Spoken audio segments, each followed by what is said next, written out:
गिलगित बल्तिस्तान के साबिक चीफ जज जस्टिस राना शमीम के बयान हल्फी के बाद हुकूमत और नून लीग आमने सामने आ गए हैं। जस्टिस राना शमीम के बयान पर आज इस्लामाबाद हाई कोर्ट में अहम समाअत हुई। जंग ग्रुप के editor in chief, editor the news और एडिटर इन्वेस्टिगेशन अंसार अब्बासी अदालत में पेश हुए। समाअत के दौरान चीफ जस्टिस ने तमाम फरीकैन को शो कॉज नोटिस जारी करते हुए 7 रोज में तहरीरी जवाब तलब करते हुए 26 नवंबर तक उन्हें जाती हैसियत में पेश होने का हुक्म दे दिया है। इस बुरी सूरत पर बात करेंगे। हमारे साथ मौजूद हैं गिलगित बल्तिस्तान के साबिक चीफ जज के बेटे, जो उनके वकील भी हैं, क्योंकि जज साहब खुद आज अदालत में पेश नहीं हुए। अहमद हसन राना हमारे साथ मौजूद हैं। बहुत शुक्रिया अहमद हसन राना। अदालत में जो प्रोसीडिंग्स हुई उसमें भी बड़े सख्त सवालात उठाए और हुक्मनामे में भी उनकी तरफ से कह दिया गया है कि उन्हें फौरी तौर पर चाहिए था 4 साल पहले जब ये वाक़या हुआ कि सुप्रीम जुडिशल काउंसिल में इसको रिपोर्ट करते। उनका जो कंडक्ट है वो उनकी इंटेग्रिटी के ऊपर सवाल उठाता है शमीम साहब की, और साथ साथ ये भी कहा गया है जो सर्कमस्टांसेस हैं वो ये बता रहे हैं, वो इस प्रिजम्पशन को जन्म देते हैं कि जो कंटेंट्स हैं जो एफिडेविट के वो फॉल्स हैं जब तक इसका रिबटल नहीं आता है। अदालत ने काफ़ी सख्त ज़बान आज रिमार्क्स में भी दी और जजमेंट में भी वाज़ेह तौर पर ये बात की है। बिस्मिल्लाहिर्रहमानिर्रहीम। देखिए, कोर्ट ने तो अपनी ऑब्जर्वेशन दी है, अभी कोई ऑर्डर तो पास नहीं किया, और मैंने कोर्ट में ओपनली कहा था कि I categorically refute what has been stated and what presumption has been attached by the court or anyone else.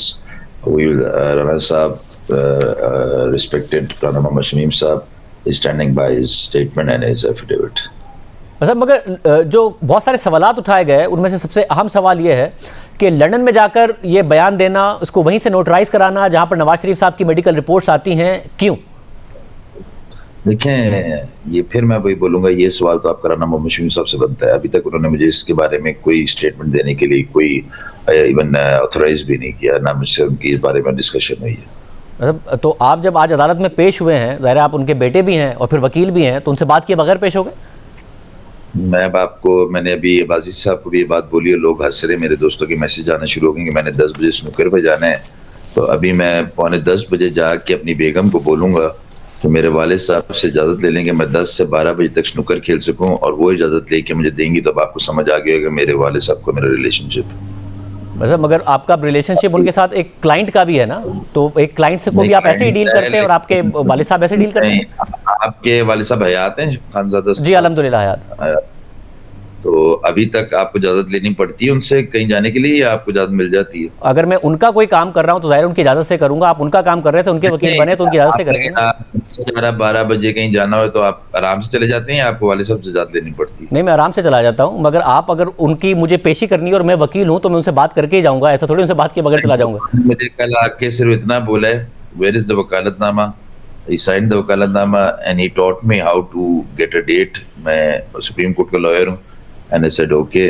मैं थोड़ा सा गुस्सा हुआ कि जी मुझे आप सिखा रहे हैं कि जी, गुस्सा तो नहीं, थोड़ा सा मैंने वो एक, आप समझ लें, एक रिएक्शन शो किया साए कि जी आप मुझे सिखा रहे हैं कि डेट कैसे लेनी है, मैं सुप्रीम कोर्ट लॉयर। तो उन्होंने कहा कि जी मैं आपके वालिद साहब हूँ, आप सुने जो मैं कह रहा हूँ। तो मैंने अपनी बेगम को बुलाया कि जी फॉर गॉड से मुझे ये तो ना बताना डेट कैसे लेते हैं। तो आप कुछ समझ आ? और इसके अलावा आपने उनसे कुछ नहीं पूछा केस के हवाले से, उनके एफिडेविट के हवाले से, एफिडेविट के मंदरजात के हवाले से कोई बात नहीं है आपकी? आप मुझे और शर्मिंदा करना चाहते हैं कि मुझे वो सिखा रहे हैं कि how to get a date, और मैं उनसे ये पूछूं कि आगे क्या बात करनी है। उन्होंने कहा कि जी बस जितना सिखाया है उतना करें। तो फिर आप आइंदा भी उन्हें रिप्रेजेंट करेंगे तो बगैर कुछ बात की ही करेंगे? जी जितना वो बताएंगे उतना मैं आगे बोल दूंगा, जितना नहीं बोलेंगे मैं आगे कुछ नहीं बोलूंगा। मैं क्यों बोलूँ? आपने उनसे ये पूछा आज की हेयरिंग के बाद, क्योंकि अदालत ने आपसे ये पूछा कि जिन जज साहब के ऊपर सवाल उठाया गया है वो तो मुल्क में ही नहीं थे, ना ही वो उस बेंच में मौजूद थे, वो तो 17 जुलाई को जो बेंच लगा हुआ था उसमें मौजूद ही नहीं थे, ये पूछा? वो जी रेस्ट कर रहे हैं और अभी भी रेस्ट कर रहे थे। मैंने अभी भी पूछा कि मैं बात कर सकता हूँ आपसे, तो उन्होंने, बच्चों ने बताया मेरे कि जी वो रेस्ट कर रहे हैं, थके हुए हैं। फिर मुझे बतौर वकील बताइए आप इसको, क्योंकि अब आप उनके वकील हैं, अगर आपकी उनसे बात नहीं, आप साबित कैसे करेंगे 4 अफराद के बीच ये वाक़या हुआ है? एक उनकी अहलिया जो दुनिया में नहीं रही, एक साकिब निसार साहब और एक साकिब निसार साहब की अहलिया। साकिब निसार साहब ने डिनाई कर दिया, और ये तवक्को तो आपको नहीं होगी कि साकिब निसार साहब की अहलिया कहेंगी कि वो ठीक कह रहे हैं आपके वालिद साहब, तो कैसे प्रूव करेंगे इसको? आप वकील बनना चाहते हैं? मैं इंटरव्यू कर रहा हूँ आपको और आप मुझे इंटरव्यू देने आए एंकर समझते हुए, तो बताइए। मेरा तंज नहीं था, मेरा ये था कि मैंने ये थोड़ी कहा मैं आपके ऑपोजिट वकील नहीं हूँ कि मैं आपको साबित नहीं करने दूंगा, मगर आप बता देता हूँ। ये तो फिर आप कोर्ट में देखेंगे ना, मैं सब कुछ तो नहीं आपको बता दूंगा ना कि आपके चैनल की चांदी हो जाए और मैं वकालत आपको सारी सिखा जाऊँ।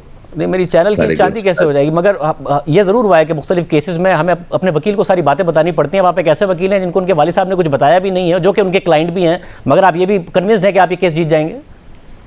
यार मैं आपको शाहजेब फिर बोल रहा हूँ कि मुझे अभी स्नूकर के लिए इजाजत लेनी पड़ेगी और मैं 43 ईयर्स ओल्ड हूँ।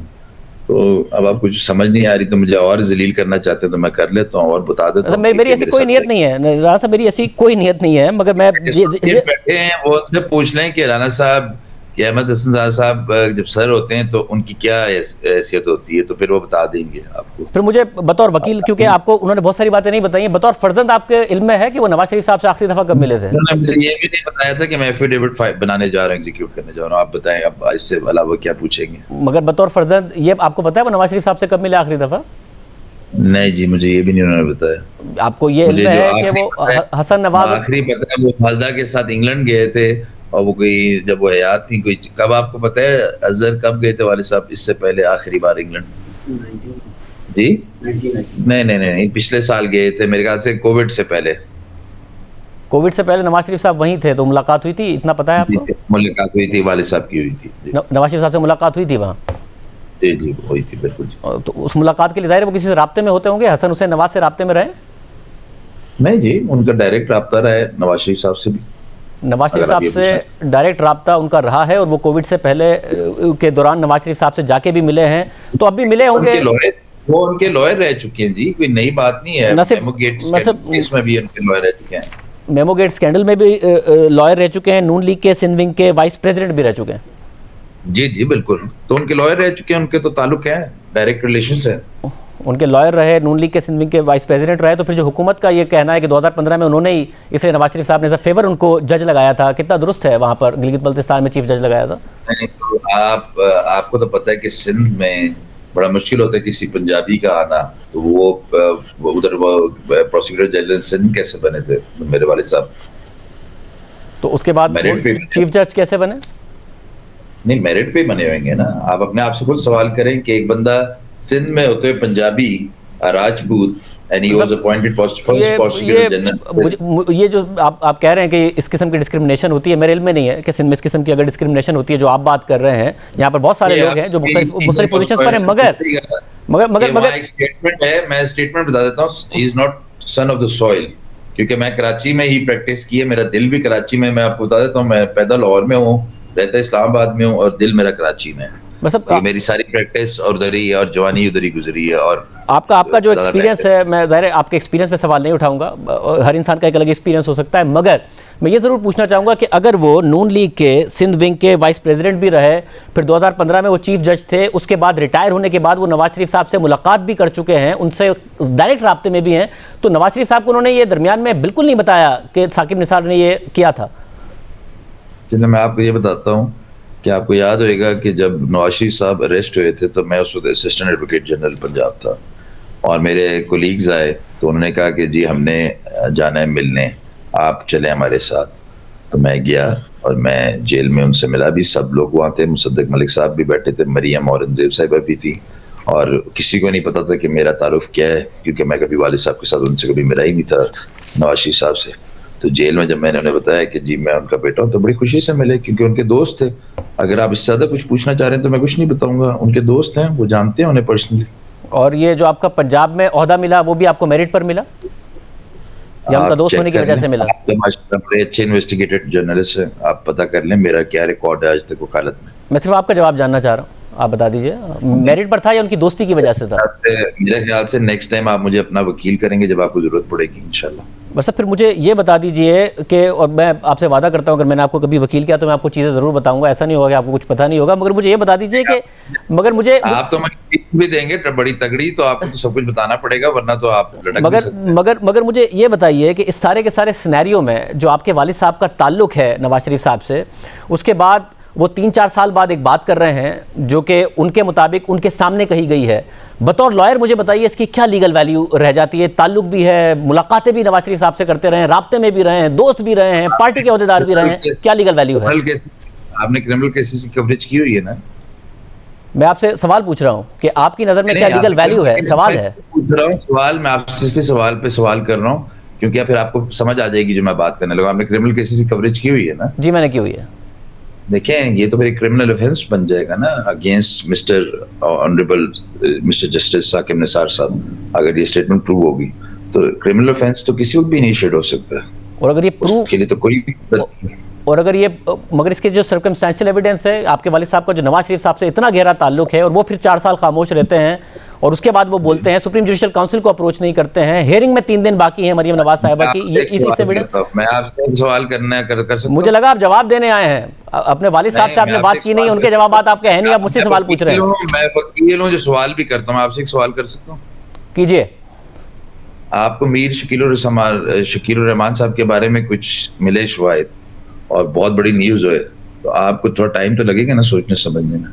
मगर वो मुझे वकील करेंगे और मैं अदालत में पेश हो रहा हूँ, अगर मैं वकील होऊंगा तो क्या मैं बगैर इन्फॉर्मेशन के चला जाऊंगा, मीडिया पे भी ऐसी इन्फॉर्मेशन चला जाऊंगा, मीर शकील रहमान से बात भी नहीं करूंगा? भाई ये बता दी है, मैं अब दोनों हाथ जोड़ के बोलता हूँ, मेरे अब्बा के सामने मेरी भी नहीं है, वो अपनी मर्जी से बात करते हैं, जितनी बात करनी होती है उसके बाद मुझे गेट आउट भी कह देते हैं। अच्छा मुझे बतौर मगर ये बताइए ना कि आज अदालत ने ये सवाल उठाया कि उनकी जिम्मेदारी थी वो सुप्रीम जुडिशियल काउंसिल को बताते, उन्होंने नहीं बताया। मेरे किसी आप दोस्तों के नंबर ले लें, उनको फोन कर लें और उनसे पूछ लें अहमद की क्या होती है। मैं बतौर वकील आपसे पूछ रहा हूँ कि बतौर वकील मुझे बता दीजिए कि सुप्रीम जुडिशियल काउंसिल में अगर उन्होंने नहीं बताया तो अदालत सवाल उठा रही है, मैं नहीं उठा रहा हूँ, अदालत ने उठाया है। फॉर गॉड सेक, मेरे वालिद मोहतरम की बात कर रहे हैं और वो एक रिटायर्ड चीफ जस्टिस हैं, उन्हें ऑर्डर देने की आदत है, वो ऑर्डर देते हैं, get up, sit down, get out, come here, talk to me, okay I am done, अल्लाह हाफिज। वैसे देखें, आपके वालिद एक बहुत ही मोहतरम ओहदे पे रहे हैं, मगर आपके वालिद साहब ने जिनके बारे में सवाल उठाया है उनका ओहदा भी बहुत ज़्यादा मोहतरम है, वो भी चीफ जस्टिस हैं, तो इसलिए सवाल ये उठ रहा है कि बतौर वकील आप मुझे सिर्फ ये बता दीजिए, अगर ये अदालत ने आज सवाल उठाया कि वो 4 साल खामोश क्यों थे, सुप्रीम जुडिशियल काउंसिल को फौरी तौर पर क्यों नहीं उन्होंने बताया, तो आज अगर वो बताते हैं, जबकि हियरिंग में मरियम नवाज साहिबा की और उसमें 3 दिन बाकी हैं, तो क्या नवाज शरीफ को रिलीफ दिलाने के लिए, क्योंकि उनका ज़ाती ताल्लुक भी बहुत ज़्यादा है नवाज शरीफ साहब से? देखें जी, आप दो ऐसी पोजीशंस की बात कर रहे हैं। अब आपको भी पता है कि जीबी जो है एक डिफरेंट टेरिटरी है और कॉन्स्टिट्यूशनली उसका एक डिफरेंट टेरिटरी है, उसके एक चीफ जस्टिस एक दूसरे territory Pakistan, honourable Pakistan, my beloved Pakistan I would say, की टेरिटरी के बारे में कुछ कहना चाहेंगे तो उसके लिए सोच समझने के लिए टाइम तो चाहिए ना, इतना आसान तो नहीं होगा। सब 3-4 साल चाहिए। आप अभी बहुत यंग हैं, आप जब इस पोजीशन पर पहुंचेंगे तब मैं आपसे पूछूंगा कितना आसान और कितना टाइम चाहिए होता है। मगर उस सब के दरमियान में नवाज शरीफ साहब उनके दोस्त भी हैं, उससे मुलाकातें भी होती रही हैं, ये सच बताने के लिए उन्हें इतना टाइम लग गया, अगर ये सच है? देखें जी, ये तो फिर आप राना मोहम्मद शमीम साहब से पूछें। नहीं, मगर आपने कहा कि मैं यंग हूँ, मुझे बहुत ज़्यादा बाद में ये बातें पता चलेंगी, ये पता चलेगा कि एक दोस्त के बारे में मैंने ये नोटिस किया हो कि उसको सजा दी जा रही है जो कि गलत है और मैं 4 साल तक खामोश रहूँगा, मैं इतना बदल जाता है क्या उम्र के साथ इंसान? मैं ये कुछ मेरे वालिद साहब ने भेजा लिख के, शायद वो जाग गए हैं, मैं पढ़ सकता हूँ? जी जी प्लीज़ पढ़िए। अकॉर्डिंग टू माई नॉलेज, एक मिनट पहले खुद पढ़ लूँ जी, मुझे नहीं पता क्या लिखा हुआ है।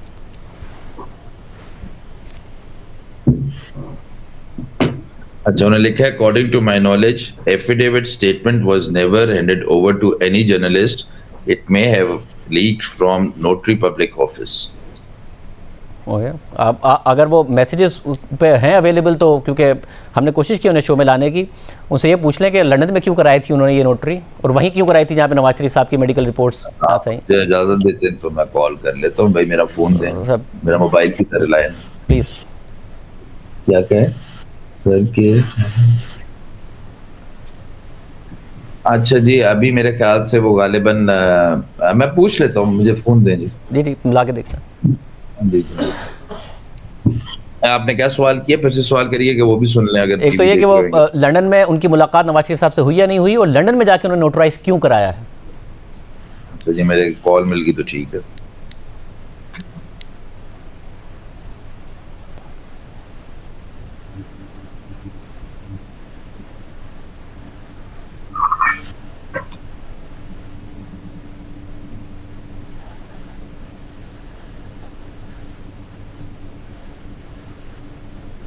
जी अस्सलाम वालेकुम जी। नहीं, मैंने तो अभी तक आपसे ये सवाल नहीं किया हुआ, इसलिए मुझे नहीं पता। आप इसका जवाब देना चाहेंगे, वरना आपकी मर्जी है, आप नो कमेंट्स कह सकते हैं। अच्छा जी, चलो ठीक है, थैंक यू। वो अभी कह रहे हैं कि जी नो कमेंट्स प्लीज। एक और अभी एक, जवाब दाखिल करूंगा तो उसमें बता देंगे जी। ये तो बता सकते हैं कि इसका ताल्लुक नहीं है। लंदन में अभी नवाज शरीफ साहब से मिले थे या नहीं मिले थे? नहीं, मुझे उन्होंने बोल दिया जी, मैं इससे ज्यादा क्या आप मेरे से खरीदेंगे। और साहब फिर मुझे ये बता दीजिए कि काफ़ी सारे सवालात अब उठाए जा रहे हैं। फैसल वाउडा साहब ने भी बहुत ज़्यादा इल्ज़ामात लगाए हैं आप पर। किस आपकी क्या आगे लाएबल होगा? उनको तो हम लीगल नोटिस सर्व कर रहे हैं, जिस तरह मैंने बोला, इंशाल्लाह। फैसल वाउडा साहब को आप लीगल नोटिस सर्व करेंगे? उनके जो इल्ज़ामात हैं वो गलत हैं जो आपके ऊपर उठाए गए? ज़ाहिर है जो ज़बान उनकी तरफ से इस्तेमाल की गई उसको तो कोई इंडोर्स नहीं कर सकता। आपके वालिद बहुत एक मोहतरम ओहदे पर रहे हैं। आपने अगर मेरा रिकॉर्ड देख लिया होगा तो मैं कभी एडवोकेट जनरल रहा हूँ। हाँ, एडवोकेट जनरल आप नहीं रहे हैं, मगर जो दूसरी पोजीशन है उसकी जस्टिफिकेशन आप कैसे देंगे कि वो आप कैसे रहे हैं और मेरिट पर रहे हैं? आप मेरा रिकॉर्ड चेक कर लें कि मैंने कितने केसेस कंडक्ट किए थे और उसमें से कितने जीते थे। और बने भी मेरिट पर थे? आप ये जाके ये भी चेक कर लें कि मेरा रिकॉर्ड क्या बोलता है, मेरे कितने रिपोर्टेड मैटर्स हैं, जाके वो भी चेक कर लें। अगली हियरिंग में आपके वालिद साहब पेश होंगे इंशाल्लाह। 26 तारीख को आपके वालिद साहब पेश होंगे बजाते खुद। इंशाल्लाह। बहुत शुक्रिया।